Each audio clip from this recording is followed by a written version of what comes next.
હવે આપણે બનાવી રહ્યા છીએ ખાટિયા ઢોકળા, ગુજરાતના ફેવરિટ। અહીંયા મેં ચોખા 3 ગણા અને 1 ગણી ચણાની દાળ લીધી છે, આખી ચણાની દાળ લીધી છે અને ચપટી 1 આખી મેથી લીધી છે।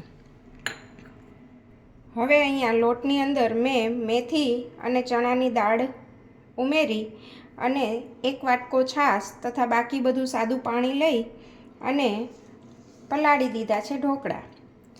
આને હવે સવાર સુધી આથો આવવા દેશું આપણે। બીજું કશું જ નાખવાનું નહીં, મીઠું પણ નહીં, સાદું પાણી અને 1 જ ગ્લાસ અથવા વાટકા જેટલી છાશ જ ઉમેરવાની છે। હવે આને ઢાંકી અને સવાર સુધી રાખી દેવાનું છે। સરસ આથો આવી ગયો છે, જોઈ શકાય છે। અડધું તપેલું હતું એમાંથી આટલું બધું ભરાઈ ગયું છે। હવે તમે જોશો, જુઓ કેટલો સરસ આથો આવી ગયો છે, એકદમ જારી જારી દેખાય છે, જોઈ શકાય છે।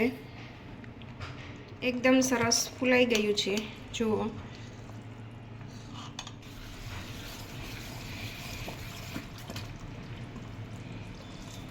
બેટરમાં તમે સ્વાદ મુજબ મીઠું એડ કરો, ત્યાર પછી 2 ચમચી હળદર એડ કરો, 2 ચમચી ધાણા જીરું,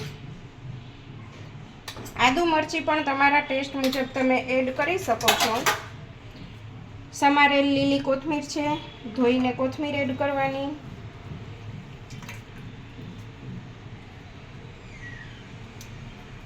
આ લસણવાળી ચટણી છે। આ લસણવાળી ચટણીને હાથથી આવી રીતે છૂટી છૂટી કરીને આમાં એડ કરવાની છે। ત્યારબાદ આ ટાટાનો સોડા છે, ટાટાનો સોડા બજારમાં 10 રૂપિયાની કોથળી મળે છે, આને પણ 2 ચમચી એડ કરવાનો છે। આમાં સરસ તેલ લગાવી દેવાનું છે ડીશમાં, જેથી કરીને તમારા ઢોકળા છે એ તળિયે ન ચોટે અને સરસ મજાના ઉપસી જાય।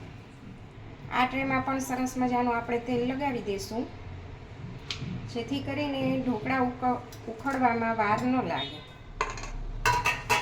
આ બેટર જુઓ તમે, ખૂબ સરસ એકદમ પતલું કરેલું છે। જો આ જાડું રહી જશે તો ઢોકળા બરાબર ફૂલશે નહીં, એટલા માટે આને આટલું જ પાતળું કરવાનું છે। હવે આને ટ્રેની અંદર 2 થી 3 ચમચા ભરીને ટ્રેને આવી રીતે પાણીની અંદર સેટ કરી દેવાની છે। આમાં પણ સેમ સ્ટાઇલથી થોડું ઓછું ભરવું, જેથી કરીને ઢોકળું ફૂલે તો બહાર ન નીકળે। જોઈ શકો છો તમે, બધા જ વાટકીમાં ખીરું પાથરી દીધું છે।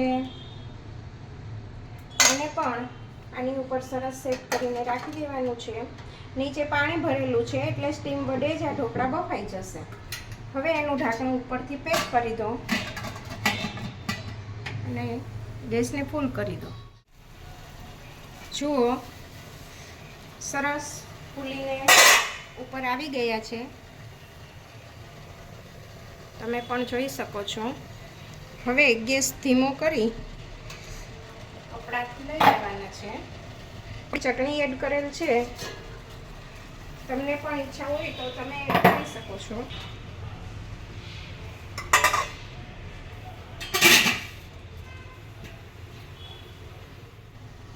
આ ધારવાળી છરી છે, એનાથી આવી રીતે તમે ફરતી બાજુથી ઉખેડીને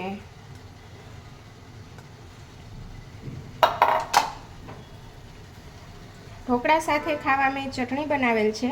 લસણવાળી ચટણીની અંદર થોડું પાણી મિક્સ કરી, મીઠું મિક્સ કરી, થોડા સફેદ તલ એડ કરેલ છે અને તેલ નાખીને સ્ટવ પર ગરમ કરેલ છે અને ચટણી તૈયાર। આવી ચટણી સાથે ઢોકળા ખૂબ જ ટેસ્ટી લાગે છે। જુઓ, ઢોકળા સરસ ફૂલી અને પોચા બની ગયા છે, સરસ ઉખડી પણ ગયા છે। અંદર તમે નજીકથી જોશો તો સરસ મસ્ત જાળી પણ જોવા મળશે। તમે પણ ખાઓ અને મસ્ત મજા કરો. આવજો.